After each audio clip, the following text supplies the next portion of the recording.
Olá pessoal, tudo bem? Edu Miller aqui mais uma vez. Hoje eu estou com o Antônio Rocha, que é fundador e CEO da Onze. É muito interessante que é a primeira PrevTech do Brasil. Vocês vão conhecer um pouco mais sobre isso com o Antônio. Antônio, grande prazer ter você aqui com a gente. Tudo bem? Tudo bem, Edu? Prazer o meu. Muito obrigado pelo convite. Excelente. Antônio, como a gente estava batendo um papo aqui antes, inclusive, né, aqui no Finance Conference, a gente gosta muito de falar sobre transformação digital no financeiro, nas empresas em geral. E o assunto de hoje que a gente vai conversar tem muito a ver com o que os gestores financeiros e as empresas em geral vão olhar bastante, eu acredito, né, cada vez mais. Que isso aqui se trata de os desafios da previdência em si, né, e o papel das empresas para o futuro financeiro dos seus colaboradores, né? Então, tem bastante coisa boa para eu aprender aqui, para os ouvintes aprenderem com você. Então, Antônio, antes de mais nada, conta um pouco sobre a sua trajetória, como que você empreender com a Onze e onde você está Legal. hoje. Legal. Bom, Edu, eu sou engenheiro de computação de formação pelo Instituto Militar de Engenharia no Rio, né? Acabei fazendo a minha carreira inteira em consultoria, então não comecei empreendendo, né? Fiz minha carreira em consultoria na McKinsey, tanto no Brasil quanto nos Estados Unidos. Tive passagens também para a Secretaria de Desenvolvimento Econômico na Prefeitura do Rio de Janeiro, passagem por banco também no Credit Suisse. E aí, em 2017, finalzinho de 2017, eu saí da McKinsey para empreender, né? E acabei indo para a Red Ventures, que é uma grande incubadora de startups no Brasil. E lá eu fundei o IQ, que foi a minha primeira startup que a gente fundou. E agora eu estou fundando, né, a Onze, que é a primeira PrevTech do Brasil, uma fintech de previdência privada. Excelente. E até, se você puder contar para a gente, assim, você viu alguma coisa lá fora, o que te despertou essa ideia de criar a Onze? Perfeito, perfeito. Na verdade, eu tinha um histórico, né, dentro até do IQ, eu tinha um histórico já em seguros, né, e seguros e previdência está muito próximo, né, então virei corretor de seguro, empreendi em seguro, tive uma corretora de seguro voltada para diferentes ramos. Comecei a entender melhor do mercado de investimentos, do mercado de previdência, vi que tinha um espaço muito grande para empreender nesse setor, é um setor que vem crescendo nos últimos anos, né, especialmente com a reforma da Previdência, tiveram algumas mudanças legislativas também em 2017, e a gente enxergou isso como uma oportunidade de realmente reinventar esse mercado e criar uma fintech nessa área, né? Nos Estados Unidos é bem comum, você tem lá o 401k, né, que é o plano de previdência privada americano, então você tem já uma série de startups lá fora olhando para o mesmo mercado, então também é uma inspiração o mercado americano, sim. É bem interessante, até para as pessoas, então, seja gestores financeiros ou empreendedores em si assistindo a gente, seria interessante você explicar para a gente um pouco de como você vê esse panorama, essa relação entre previdência em si, as empresas, né, o papel das empresas e o futuro financeiro dos seus colaboradores. Perfeito, perfeito. Então, primeiro, falando de previdência, né, não tem como falar de previdência sem falar da previdência pública, né? E a nossa previdência pública, ela está essencialmente quebrada. Então, em 2019, né, a gente viu o rombo da previdência chegando a números recordes, né, mais de 200 bilhões ali o rombo do INSS, foi o recorde da série histórica. Não foi à toa que em novembro a gente aprovou a reforma da previdência, né? Só para dar um dado que até é meio chocante, né, mas em 1980 a gente tinha mais ou menos, né, 40 anos atrás, e tinha mais ou menos 9 pessoas em idade ativa para cada idoso, né? Uma pessoa com mais de 60 anos de idade. Hoje esse número já está em 5, ou seja, só 5 adultos para cada idoso. E daqui a 40 anos, ou seja, em 2060, esse número vai chegar para menos de 2. Então, realmente, né, a pirâmide etária e o envelhecimento da população brasileira não ajuda a previdência pública, né? Um outro dado interessante, né, do IBGE é que só 1% dos brasileiros conseguem manter o padrão de vida com o INSS, né? Não é surpreendente que esse número é baixo, mas 1% realmente surpreende, né? E aí você pergunta, mas o que as pessoas fazem, né? 46%, tem os números aqui, 46% dependem de parentes, depois que se aposentam, 28% dependem de caridade, realmente de ajuda, né, de alguém, e 25% precisam continuar trabalhando. Então, assim, o INSS ele é insuficiente para a aposentadoria das pessoas. Isso, né, tanto para quem ganha ali o piso do INSS, que é o salário mínimo, como também para quem ganha o teto do INSS, que hoje está ali perto dos 5, 6 mil reais. Então, ele é ineficiente para manter o padrão de vida das pessoas, né? Aí veio a reforma, novembro, né? E eu costumo dizer, poxa, a reforma, eu como liberal, né? A reforma, ela é muito boa para o Brasil, mas ela é muito ruim para os brasileiros, né? Por quê? Porque, na verdade, o fato da reforma ser boa para o Brasil significa que fica mais difícil de se aposentar, né? Você corta benefícios e fica mais difícil. Então, está cada vez mais difícil você conseguir se aposentar com uma renda adequada. Junta-se a isso o fato que os brasileiros já têm uma falta de cultura de poupança latente, então a gente poupa pouco, né? A gente tem um histórico de hiperinflação, então o brasileiro ele não tem uma cultura de poupança, né? Não de botar na poupança, mas de poupar dinheiro, de guardar dinheiro, ele não tem essa cultura, né? E aí gera uma série de problemas, né? E o principal problema que isso afeta as empresas é a parte de saúde financeira, é a parte de estresse financeiro, né? Daí que vem o link, né? Você perguntou para eu fazer o link entre previdência, empresa e futuro financeiro.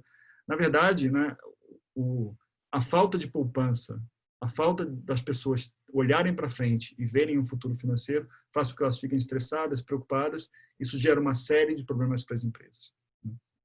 E aí outro dado interessante, as empresas elas têm um papel relevante nisso, né? Primeiro porque elas são elas que pagam o salário, então naturalmente, né, elas são provedoras, né, dos recursos financeiros que as pessoas têm, então elas já têm um papel de protagonismo já de cara, como elas têm a confiança dos colaboradores em tudo que se refere a recomendações financeiras. É impressionante. Tem uma pesquisa da Edelman que fala que quase 80% das pessoas confia muito, né, um grau de confiança alto nas empresas com relação a recomendações financeiras. Então, as empresas têm um papel, né, e têm a confiança dos colaboradores para recomendações financeiras. Ok. E a gente vê que é um cenário ainda assim complicado, né, de previdência, mesmo com algumas empresas poderiam ter um papel-chave, especialmente quando a gente olha que empreender no Brasil, a gente tem altos custos ainda, né, uma alta carga tributária para as empresas, né? Dado isso, como que você justificaria, né, para um tomador de decisão dentro dessas empresas, especialmente às vezes que estão começando ainda, o que seria aparentemente um custo adicional, né, sustentar uma iniciativa nesse sentido, né, de previdência? Perfeito. Então, quando a gente está falando de como a empresa poderia atuar, seria através de uma previdência privada, né? E até para dar um panorama para você de previdência privada, hoje tem mais ou menos 13 milhões de brasileiros com previdência privada, tá? É um número muito baixo quando você compara com outros países pelo mundo afora, então é muito baixo mesmo.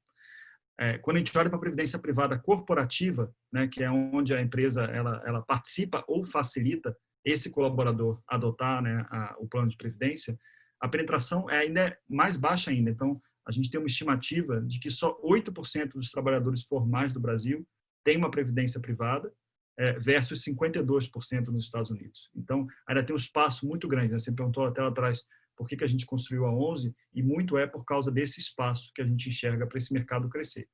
Mas voltando na tua pergunta, né, de como justificar esse tipo de custo adicional, né? E aqui vale um parênteses, né? Eu queria até explicar um pouquinho, tomar um pouco de tempo para explicar um pouquinho desse benefício. Quando a previdência privada ela é bem utilizada, ela pode ser atrativa tanto para os colaboradores, naturalmente, né? Sempre atrativa para os colaboradores, mas ela também pode ser atrativa para as empresas, né? Então, até começando pelo lado dos colaboradores, eu vou chegar no das empresas, né? Uma previdência corporativa, uma previdência privada, ela tem alguns benefícios, né? O primeiro deles, cara, é a poupança automática, na fonte. Então, se você conversar com qualquer planejador financeiro, a primeira recomendação desse planejador financeiro para você, uma pessoa que quer organizar a vida financeira dela, vai ser pague a você mesmo primeiro. Ou seja, recebeu o salário, separa um dinheiro para você, para o seu futuro, né? Separa um dinheiro para a sua poupança. E é isso que a Previdência faz, né? Na medida que ela é descontada em folha, você já passa a tirar aquele valor do seu orçamento, você consegue viver com um pouco menos e você está naturalmente já forçando, né? Fazendo uma economia forçada, vamos dizer assim. O segundo benefício da Previdência é que ela tem vários incentivos fiscais para acumulação de longo prazo. Então, o legal aqui também é que quanto maior, né, o prazo e melhor o planejamento, melhores são os incentivos. Então, você tem a possibilidade de pagar menos imposto de renda lá no resgate. Você tem a possibilidade de, se você faz uma declaração completa, isentar as contribuições da renda tributável, né, no caso de um PGBL, por exemplo. Você tem, muito fácil, você consegue fazer uma portabilidade de uma previdência para outra. Então, diferente de um fundo de investimento normal, que você tem que resgatar, pagar imposto e aportar em outro fundo, na previdência não, você consegue simplesmente fazer portabilidade. Então, não tem custo de transação nisso. E, né, sem isso tudo, sem falar de, por exemplo, coisas como planejamento sucessório, previdência não entra em inventário, então é muito mais fácil você, né, deixar um patrimônio guardado em previdência. Mas isso ainda estou falando para o colaborador, né? Mas vamos ir para a empresa. Por que a empresa ofereceria um plano de previdência? Né?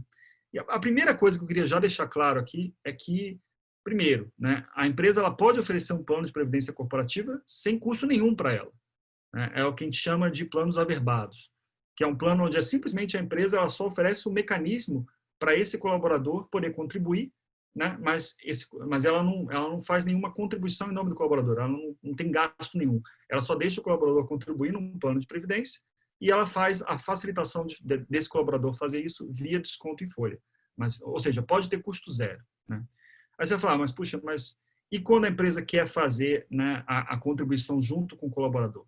Nesse caso, aqui vale ressaltar, né, esse benefício ele custa muito menos do que ele é percebido. Então, por quê? Quando você compara com o salário, por exemplo, então pensa, você, né, pagar R$1.000 extras, por exemplo, em salário, versus você pagar isso numa previdência para um colaborador. Primeiro que, quando você paga em salário, você tem todos os encargos trabalhistas em cima. A previdência não tem. Né? Assim como o salário, a previdência também é despesa dedutível de imposto. Então, poxa, se você está no lucro real, quando você faz uma contribuição em previdência, você já vai ter o abatimento, né, da sua base tributável. Terceira coisa, a previdência não é um benefício adquirido. Então, o financeiro, né, das empresas tem muito mais flexibilidade. Então, a gente viu agora, inclusive, que em momentos de pandemia, por exemplo, algumas empresas pausaram as contribuições nos planos de previdência, porque você pode fazer isso. Né? A previdência não é um benefício adquirido que nem o salário, que você não pode, por exemplo, reduzir. Então, a previdência é um benefício um pouco mais flexível para a empresa. E aí, talvez o mais importante de tudo, Edu, a previdência, cara, ela é um instrumento importantíssimo para a retenção. Por quê? Porque na medida que a empresa faz uma regra, né, que, por exemplo, o colaborador, se ele poupar 2% do salário, a empresa vai lá e coloca mais 2%, o que ela está fazendo? Né? Ela está criando incentivo para que esse colaborador poupe e ela está deixando essa poupança, né, ao investir junto com o colaborador, ela está também criando uma poupança para ele e ela pode criar mecanismos onde, dependendo do tempo de casa, dependendo do tempo de empresa, o colaborador possa ter mais ou menos acesso a isso. Então, é equivalente aos planos de stock option, né? Muito comum, né, para os altos executivos da empresa. O equivalente disso, né, para a base dos colaboradores é um plano de previdência. Você pode colocar uma regra de vesting ali, que faz com que os colaboradores possam, vamos supor, até 2 anos eles consigam sacar um percentual, até 3 anos outro, até 4 anos outro, e aí com mais de 5 anos, por exemplo, eles têm acesso a 100% disso. Então, como você sempre tem um saldo a resgatar, e se você sair antes, você perde isso, acaba se tornando um instrumento, talvez o instrumento mais eficiente de retenção hoje no Brasil. Depois de stock options, né, e que são caros, que é um mecanismo caro você fazer stock option, a previdência é tão eficiente quanto, só que muito mais barata. Então, realmente um benefício super interessante para as empresas. Hoje, no Brasil, quem percebe isso são as multinacionais. Então, se você buscar, não é à toa que você pega as multinacionais hoje, todas elas, ou quase todas elas, têm plano de previdência privada, porque elas entendem esse mecanismo, até por, né, estarem presentes em outras geografias e já usar isso em outras geografias. Eu lembro que, inclusive, eu trabalhei numa multinacional fora do Brasil e era muito disso. Ela botava $1 para cada dólar que eu colocava na previdência privada. E até assim, se você puder entrar um pouquinho mais no detalhe, o que muda uma empresa, especialmente as menores que estão começando às vezes, ela tem que trabalhar 100% com CLT ou também vale para o CNPJ? Você falou um pouquinho de lucro real, lucro presumido. O que muda dentro de cada uma desses categorias? Se você puder entrar no detalhe, seria muito bom, Claro. especialmente para as empresas que ainda estão começando nisso aí. Claro. Olha, o mercado hoje, né, o mecanismo de previdência privada corporativa, ele é voltado para empregados CLT. Tá? Quando você vai para empregados, né, não empregados, mas quando você vai para colaboradores, vai PJ, né, que fazem serviço via PJ para as empresas, prestadores de serviço, você começa a entrar nos planos individuais. Então, a empresa pode ajudar nisso, mas você acaba instituindo, de fato, um plano individual no nome daquele PJ, né? Então, quando a gente fala de previdência corporativa, a gente está falando da base de funcionário CLT. Você me perguntou sobre impostos, né? Aqui, uma das vantagens da Previdência é que ela pode ser deduzida da base tributável.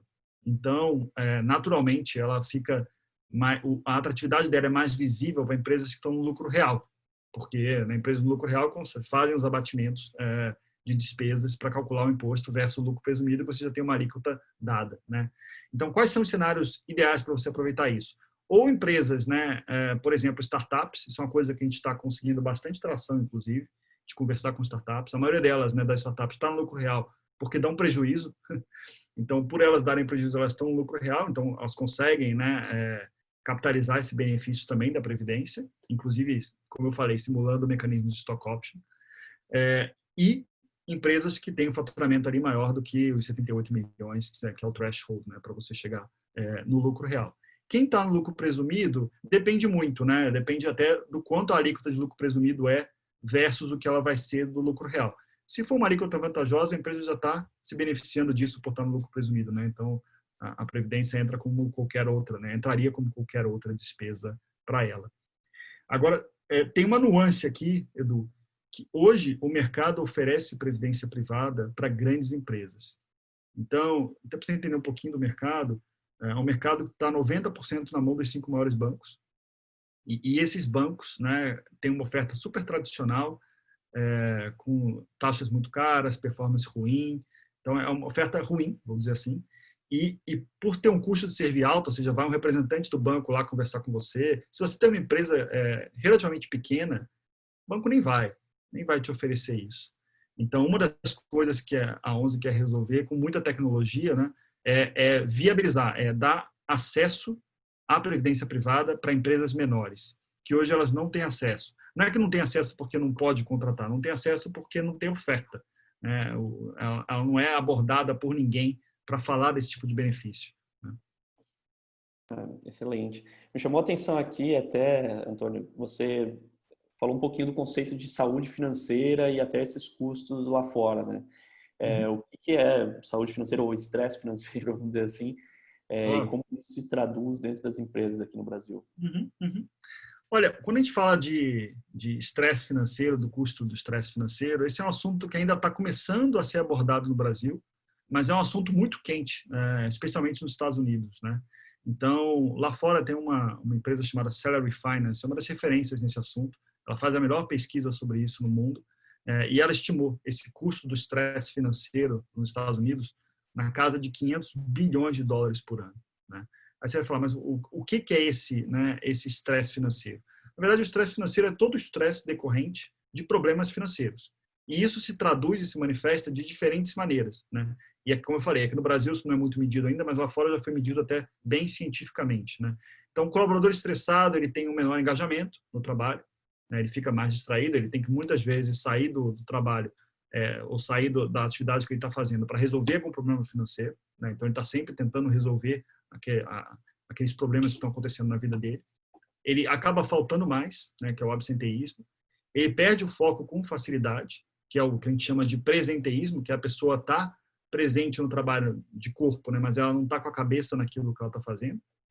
E, talvez até mais diretamente, né, já é bem provado pela literatura, por pesquisa, uma série de estudos, que estresse financeiro tem uma correlação muito alta com estresse físico mesmo, estresse de saúde mesmo. Então, o estresse financeiro gera problema cardíaco, gera pressão alta, gera sintomas de estafa mental, gera síndrome de pânico, gera, enfim, uma série de problemas que sobrecarrega também planos de saúde e afeta diretamente a vida das pessoas, né? Então, gera um ciclo aí, um ciclo vicioso de baixa produtividade, problemas de saúde e por aí vai, que geralmente acaba onde? Acaba no turnover. Então, isso é que é importante a gente falar, né? O estresse financeiro, ele é um estresse invisível. O brasileiro ele não gosta de falar sobre dinheiro, né? Ele não tem a cultura de falar com um colega do trabalho, poxa, né, que ele está com problema financeiro. Ele não fala, a pessoa não fala. Ela não chega para o colega de trabalho e fala, poxa, eu estou aqui ferrado, né? O brasileiro não tem isso. Então, ele é um problema silencioso. A pessoa fica sofrendo de estresse financeiro, sofrendo, até que uma hora, poxa, por R$ 50 a mais, R$ 100 a mais, ela troca de emprego, né? Ou ela vai ter um problema de saúde. Então, gera uma série de problemas, né? A gente tem uma estimativa que o turnover, só o turnover, tá? E tem várias no Brasil. Nesse caso, tem estimativa para o Brasil. A Deloitte estimou em 2 vezes o salário anual, mensal. A Salary Finance lá fora estimou em 16% a 20%. A gente fez uma estimativa bem detalhada, tá? E a gente chegou em 22% do custo anual. Então, ou seja, um turnover não desejado, ou seja, uma pessoa da sua equipe que sai, e você não queria que ela saísse, ou seja, não foi uma demissão por performance, alguma coisa do tipo, isso custa 22% do salário daquela pessoa. Então, é um problema, né? Turnover é um problema, as empresas estão preocupadas com isso, elas atuam em diferentes maneiras, mas a gente acha que elas podem atuar mais, né? E aí vem a gente chamar isso na 11, né? A gente chama isso muito de saúde financeira. Por quê? Eu vou explicar por que saúde e não educação financeira. O mercado usa o termo educação financeira. Por que a gente usa saúde financeira, né? A gente entende que educação é como se fosse educação mesmo, educação de conhecimento. Você tem que resolver na base. Então, a educação financeira poxa, na escola você dá conhecimento financeiro, você ensinar as pessoas, você explicar conceitos financeiros para elas e tudo. Quando você chega na vida adulta e você está com problemas financeiros, esse não é o problema de educação financeira. Quem está endividado, poxa, com agiota, com empréstimo alto, no cheque especial do banco, não quer um livro. Você não quer uma apostila para você, né? Você quer alguém que te ajude a resolver aquele problema, que te dê uma solução. Então, não se trata de um problema de educação mais, se trata de um problema de saúde. Você precisa de um médico, né? Você precisa de alguém que vai te ajudar a resolver aquilo, e a gente entende que as empresas têm papel relevante nisso. Resumindo.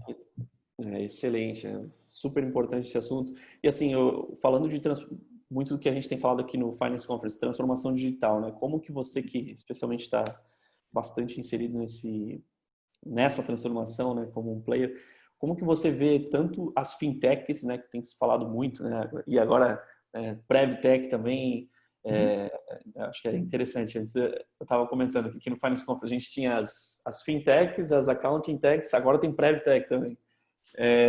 Mas como que você vê, então, essas empresas, essas startups, fintechs, empresas de tecnologia em si, podendo auxiliar nas áreas de finanças para combater esse mal, saúde financeira e por aí vai? O que mudou, né, no mercado com a tecnologia, né? Eu acho que a tecnologia ela viabiliza modelos de negócio que antes não existiam. Então, quando você for as fintechs, as healthtechs, todo esse ecossistema que existe hoje no Brasil, ele é fruto do crescimento da tecnologia, né? A tecnologia permitiu a uma empresa como o Nubank, por exemplo, lançar um cartão zero, né? A tecnologia, o capital disponível para investir nesse tipo de tecnologia e todo esse ecossistema que você criou permite você causar uma disrupção no mercado hipertradicional, como era o caso de cartões, né? Então, eu gosto muito desse exemplo, porque até é uma inspiração para a gente. Então, o segmento corporativo em geral, agora falando um pouco mais da nossa realidade, o segmento corporativo é um segmento carente de serviços financeiros bons, né? Então, acho que se você perguntar aqui, acho que a audiência que vai estar assistindo a gente falar aqui, né, vai reconhecer isso. Você não tem, né, uma boa grade de produtos e serviços financeiros para empresas. Em geral, o atendimento é ruim, a tecnologia é muito antiga, tem uma série de formulários, assinatura, reconhecimento de firma para lá e para cá. Em geral, algumas empresas, especialmente os bancos, grandes bancos, se aproveitam do fato de que as decisões são tomadas, né, na PJ, para embutir taxa, para embutir custo mais alto. Então, no caso da Previdência, isso é latente, né? Como quem vai estar pagando, por exemplo, a taxa no fundo de Previdência é o colaborador lá na ponta, não é a empresa, o banco vê isso como uma oportunidade de cobrar taxa alta. Então, você vê hoje no mercado de Previdência um mercado que está não diversificado, então ele está altamente concentrado em fundos de renda fixa, e a gente está com CDI a 2% ao ano agora, a taxa básica de juros. Então, se você tem hoje um fundo de renda fixa que cobra 1,5%, esse fundo está cobrando 75% do CDI, só de taxa. Então, esse fundo é desenhado para render abaixo do CDI, que é o que a gente vê na indústria, tá? Hoje a gente vê na indústria de previdência, acho que é chocante, vou nem falar o número para não falar besteira, mas mais de 80% do mercado rende abaixo do CDI, tá? Então, é um mercado com uma performance péssima. Onde é que a tecnologia ajuda nisso, né? A tecnologia permite viabilizar fundos de investimento melhor, né? No caso da onze, nós somos uma gestora de fundos. Então, viabiliza você criar fundos já diversificados, com exposição a diferentes classes de ativo, com menos taxa, mas, acima de tudo, ela viabiliza você distribuir melhor esses produtos. Então, a gente usa a tecnologia também para distribuir, para criar uma experiência mais rica para o colaborador, para criar uma experiência melhor para o RH, e com isso você reduzir custo operacional, que é outro problema da nossa indústria, né? Mas também acho que é comum para outros problemas. Então, só resumindo, né? Acho que o papel das fintechs é sempre olhar para o mercado, entender onde tem uma oportunidade, que está sendo, né, uma dor que ou ninguém está servindo, ou quem está servindo essa dor, quem está atendendo essa dor, está atendendo muito mal, e entrar ali, né, para causar essa disrupção. Então, é assim que a gente se enxerga. Né? A gente enxerga a onze reinventando a Previdência, que a gente está pegando todas as grandes dores do mercado e resolvendo elas. Excelente. Entrando um pouco na linha da onze, né, que dá para, como uma PrevTech, acho que dá para a gente ver que é uma entrega bem inovadora. Seria legal você aprofundar um pouquinho mais de como que a onze, vamos dizer assim, se propõe a afetar a vida, vamos supor, de quem está fazendo a gestão financeira de uma empresa, né? Legal, sou um CFO de uma empresa, estou agora tratando de fazer previdência aqui privada para o meu time. Como que a onze vai me auxiliar? Ou uma empresa nesse perfil da onze pode me auxiliar com as minhas entregas? Claro. A onze tem três grandes pilares, ou três grandes diferenciais. Tá? Então, o primeiro eu já até comentei um pouquinho, que é na parte da gestão dos fundos. Né? Então, nós somos uma gestora regulada pela CVM Ambima, especializada em fundos de previdência. Então, a gente entende que os nossos fundos, né, os fundos que a gente está lançando, eles são melhores que a indústria por, né, cobrar menos, então a gente tem menores taxas de administração, e dois, por ter uma diversificação embutida. Então, nossos fundos já são diversificados. Então, o que se traduz isso, né, para o financeiro da empresa e para o colaborador? Né? Então, para ele como financeiro da empresa e para ele como colaborador também. Se traduz em ganhos maiores, simplesmente isso. Né? Se traduz em fundos onde, de fato, o seu dinheiro está bem investido, está investido por longo prazo. Né? A gente, na onze, não gosta de fazer a gestão de curto prazo, que é aquela gestão que fica escolhendo qual é a ação que vai bombar no ano que vem. Não é isso, a gente faz diversificação, a gente usa uma metodologia chamada de Asset Allocation, que é alocação entre diferentes classes de ativo. Então, a nossa gestão ela busca muito mais entender qual que é o balanço ideal entre juros, renda fixa juros, renda fixa inflação, renda fixa pré, versus Bolsa Brasil, versus Bolsa Estados Unidos, entendeu? Então, a gente se preocupa muito mais com as classes de ativo do que com os ativos em si que estão ali dentro. Né? A gente busca instrumentos diversificados. Então, esse é o primeiro pilar. O colaborador ele consegue, num plano da onze, comentar para vocês se ele quer ser um pouco mais agressivo ou um pouco mais conservador? Consegue. Então, ele tem uma série de fundos à disposição com diferentes mix, né, de instrumentos. Então, na verdade, a gente consegue adequar melhor isso para o colaborador, né? Inclusive dependendo do momento de vida dele, tudo isso. O segundo pilar, que é diferencial para a gente, é o pilar de tecnologia, né? E aí você vai perguntar, mas por que tecnologia nesse mercado? Bom, primeiro que a experiência do mercado era muito ruim.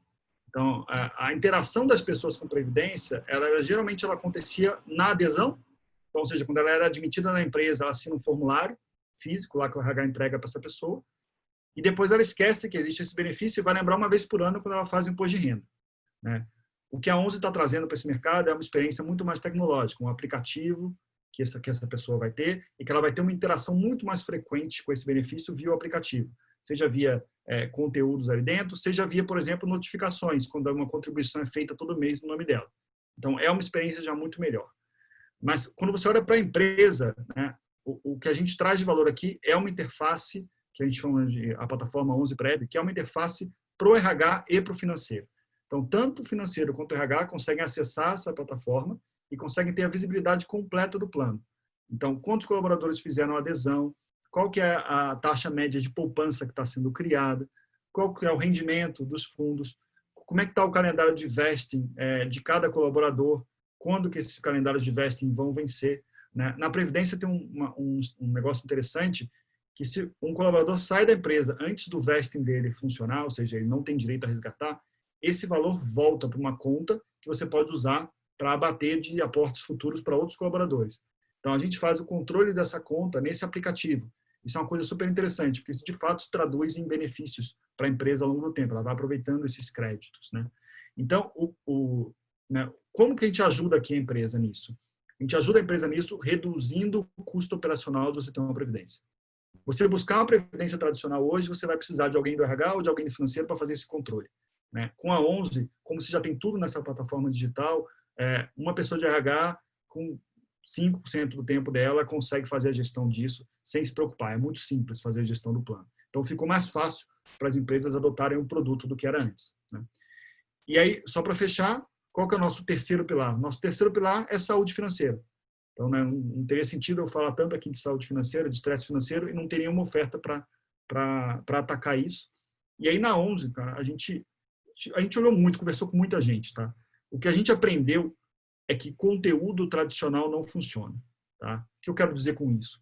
Você pegar e fazer, vou criar aqui uma parceria com uma universidade, que eu tenho uma área de conteúdo de educação financeira. Isso não funciona. Os colaboradores, eles não têm interesse, em geral, tá, na média, claro que alguns vão ter, de ir lá e fazer um curso sobre educação financeira. Ninguém vai, por exemplo, na Udemy e faz um curso de educação financeira. A atração desses cursos é muito baixa. Como que você resolve o problema? Lembra que eu falei que não é educação, é saúde, né? Então, a gente pegou a analogia de saúde e criou uma solução de saúde financeira, que é o quê? Primeiro, a gente faz check-ups periódicos com toda a base de colaboradores para a gente identificar como que esses colaboradores estão em relação à saúde financeira. Tá? Então, periodicamente, eu faço uma medição, né, uma pesquisa com todos os colaboradores e consigo identificar os colaboradores que estão em situação de vulnerabilidade financeira, com produtos financeiros ruins, endividados, sem reserva de emergência, quantos estão com o nome sujo. Então, é o tipo de coisa que a gente consegue descobrir na 11. Eu não compartilho, obviamente, esses dados individualizados com a empresa, a gente compartilha isso agregado, até para preservar, né, a confidencialidade do colaborador, mas o nível de inteligência que isso traz é muito grande.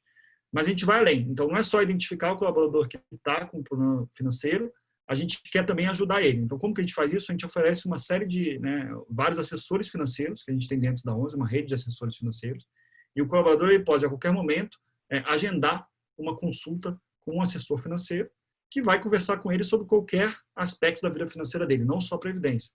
Então, se esse colaborador tiver na dúvida se ele deveria, comprar ou alugar um imóvel, se ele deveria financiar o carro dele, ou se ele está com um empréstimo que quer renegociar, tudo isso o assessor financeiro pode entrar e ajudar rapidamente. Não é um planejamento financeiro, é uma assessoria financeira mesmo.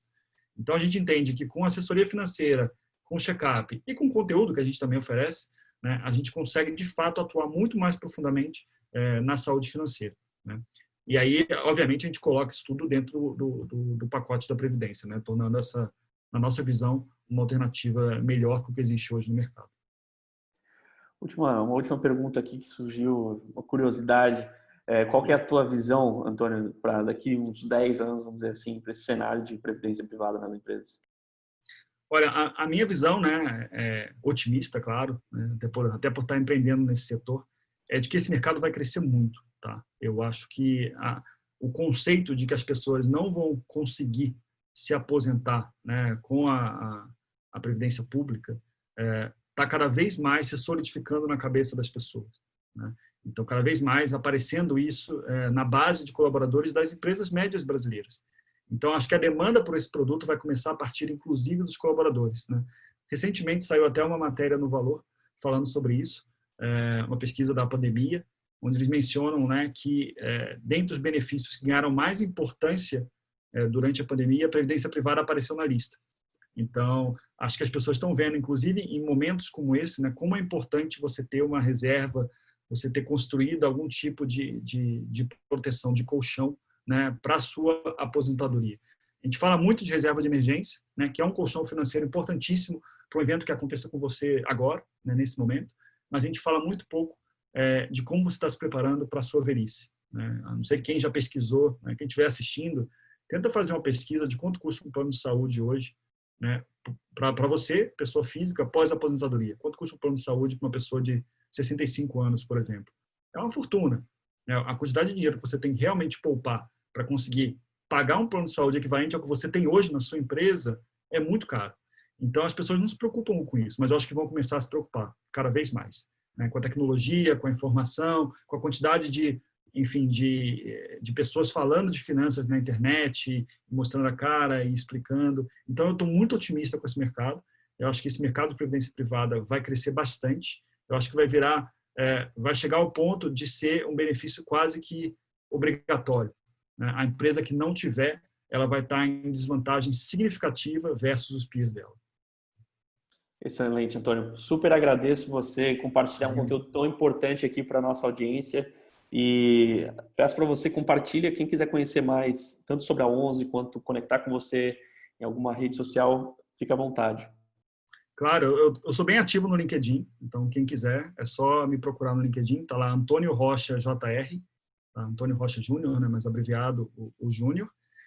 E também pode visitar www.11.com.br. Quem quiser bater um papo, pode ou me chamar no LinkedIn direto, ou entra lá, preencher um formuláriozinho simples, eu ou o time, a gente entra em contato para bater um papo sobre previdência, para discutir a situação da empresa. A gente pode fazer diagnóstico de plano de previdência, enfim, tudo isso sem custo. Vai ser um prazer conversar. Excelente. Obrigadão, Antônio. Um grande abraço. Obrigado, Edu. Foi um prazer. Obrigado.